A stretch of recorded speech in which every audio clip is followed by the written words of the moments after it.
সম্মানিত দর্শক ভিউয়ার্স বন্ধু, দেখতেই পাচ্ছেন কত সুন্দর একটা রেসিপি তৈরি করব আমরা। রুটি দিয়ে, ডিম দিয়ে এখানে একটা রেসিপি হইতেছে, দেখতে পাচ্ছেন কত সুন্দরভাবে একটা রেসিপি বানাইতেছি।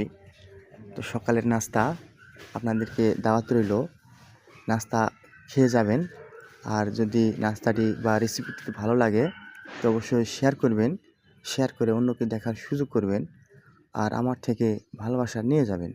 আপনাদের মাঝে এরকম সুন্দর সুন্দর রেসিপি নিয়ে যেন আবারও আসতে পারি, আপনারা সকলে দোয়া করবেন। আর আপনাদের সকলকে শুভরাত্রি। আপনারা A to Z সব দেখতে পাচ্ছেন। সকলকে এই রেসিপি বানিয়ে খাওয়ার জন্য বলা হলো যে অবশ্যই আপনারা এরকম রেসিপি বানিয়ে খাবেন। আর দেখতে পাচ্ছেন কত সুন্দরভাবে আমার বন্ধু রেসিপিটা তৈরি করতেছে। আর আমি দেখতে পাচ্ছেন আমি ভিডিও করে আপনাদের মাঝে উপস্থাপনা করতেছি। তো